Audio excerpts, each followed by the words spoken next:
Ya, bismillahirrahmanirrahim. Assalamualaikum warahmatullahi wabarakatuh. Radina billahi rabba wa bil islami dina wa bi muhammadin nabiyya wa rasula. Rabbi zidni ilma warzuqni fahma. Rabbi shrah li sadri wa yassir li amri wa hlul 'uqdatam min lisani yafqahu qawli. Ya, teman-teman Al-Aizah, hari ini kita berjumpa lagi masih dalam pelajaran pendidikan agama Islam. Ya, materi yang akan kita pelajari yaitu materi yang melanjutkan minggu kemarin tentang bab 3 yaitu akhlak terpuji. Ya, kita review dulu ya. Sebelumnya, pengertian akhlak yaitu kebiasaan, sikap, dan perbuatan dalam kehidupan sehari-hari yang tertanam dalam jiwa seseorang yang sifatnya baik. Nah, minggu kemarin kita udah ngebahas 2 nih. Yang pertama santun dan menghargai, dan yang kedua itu jujur. Nah, minggu ini kita akan membahas 2 materi selanjutnya, yaitu amanah dan hormat dan patuh. Oke, langsung saja kita masuk ke bagian yang ketiga ya. Ya, amanah. Pengertian amanah itu dibagi menjadi 2. Yang pertama secara bahasa dan yang kedua secara istilah. Pengertian secara bahasa, amanah artinya itu dapat dipercaya, berasal dari bahasa Arab, amanah. Dan dalam bahasa Indonesia secara bahasa, amanah itu artinya pesan, perintah, dan wejangan atau nasihat. Pengertian amanah secara istilah. Amanah adalah suatu sikap yang harus dipelihara dan dijaga agar sampai kepada yang berhak dan memilikinya.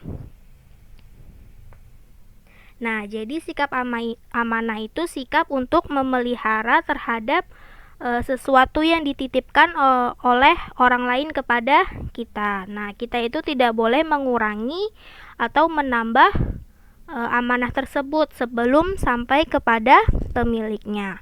Nah, sikap amanah di dalam Al-Quran itu dijelaskan di Quran surat As-Sajdah ayat 32. Oke, next. Nah, apa aja sih contoh perilaku amanah? Nah, di sini contoh perilaku amanah yang pertama perilaku di rumah. Yang pertama itu taat kepada orang tua. Yang kedua, contoh perilaku amanah di rumah yaitu menjaga dan merawat barang milik sendiri tanpa merepotkan orang lain.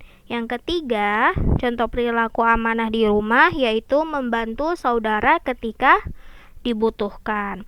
Nah, selain contoh perilaku amanah di rumah, ada juga nih contoh perilaku amanah yang dapat dilakukan di sekolah. Nah, apa aja contoh amanah yang dapat dilakukan di sekolah?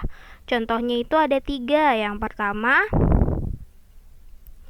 belajar dengan sungguh-sungguh dan tekun. Nah, ketika kita sudah diamanahkan oleh orang tua, yang dapat kita lakukan di sekolah itu belajar dengan sungguh-sungguh dan tekun, karena orang tua sudah mengamanahkan kepada kita sebagai murid atau sebagai siswa untuk belajar dengan sungguh-sungguh, dengan rajin dan tekun.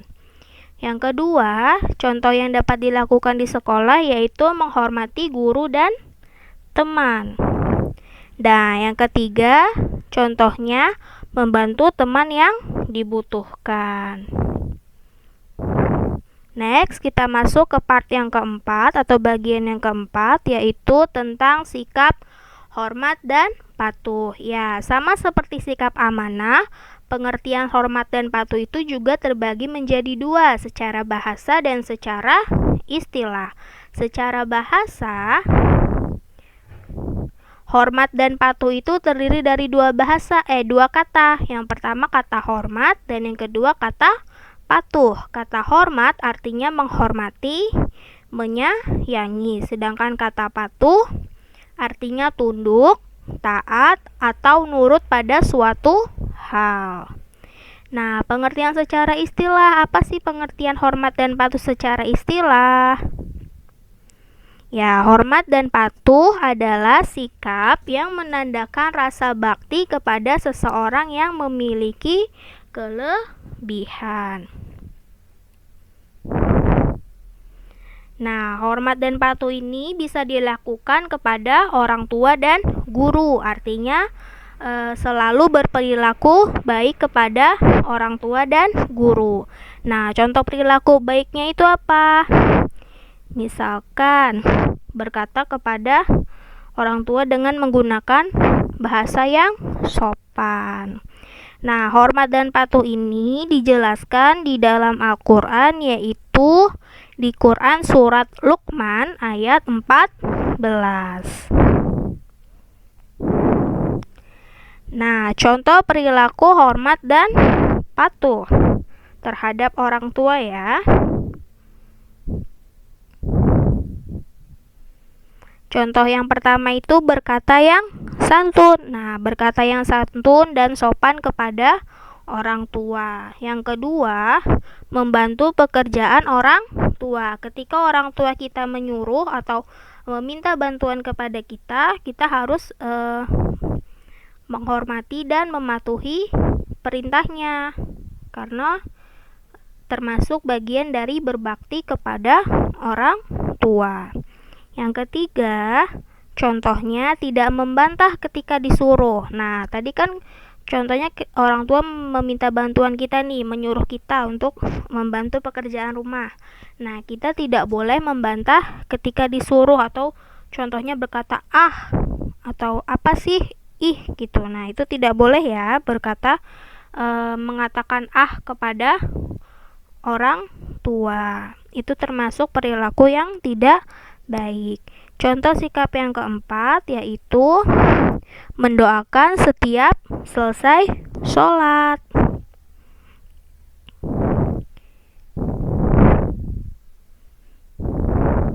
Nah, setelah contoh hormat dan patuh kepada orang tua, berikutnya ada contoh perilaku hormat dan patuh terhadap guru. Contohnya itu ada 3. Apa saja?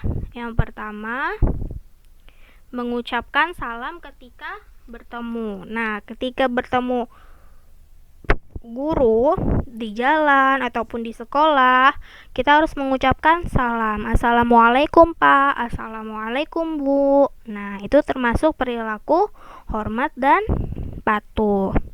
Yang kedua, mendengarkan dan tidak membantah ketika dinasehati. Nah, guru merupakan orang tua pengganti kita di sekolah. Nah, jadi ketika guru menasehati, itu tujuannya untuk kebaikan kita. Nah, kita harus mendengarkan dan tidak membantah nasihatnya, karena tujuannya itu untuk kebaikan kita sebagai murid. Yang ketiga, contohnya memperhatikan dan mendengarkan ketika guru menjelaskan pelajaran. Nah, teman-teman sering tidak memperhatikan guru ketika menerangkan pelajaran. Nah, ini penting ya, karena apa yang disampaikan itu harus diperhatikan dengan jelas. Kenapa? Karena kalau kita memperhatikan dengan jelas, kita akan mudah untuk mengerti apa yang disampaikan. Nah, next, contoh perilaku hormat dan patuh terhadap keluarga. Ya, terhadap anggota keluarga. Yang pertama,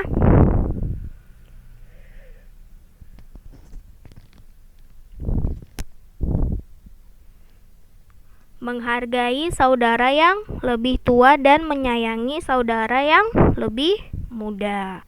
Yang kedua, berbagi jika punya makanan lebih, tidak boleh pelit. Yang ketiga, saling mengasihi dan selalu memaafkan. Yang keempat, tidak mengejek dan menghina. Ya, oke. Akhirnya pembahasan kita di bab 3 sudah selesai. Sudah 4 sikap atau 4 perilaku yang kita bahas. Yang pertama itu perilaku santun dan menghargai teman. Yang kedua, perilaku jujur. Yang ketiga, amanah. Dan yang terakhir, hormat dan patuh. Sekian materi yang dapat Ibu sampaikan. Kurang lebihnya mohon maaf. Ilahuna wa ilaliqa. Wassalamualaikum warahmatullahi wabarakatuh.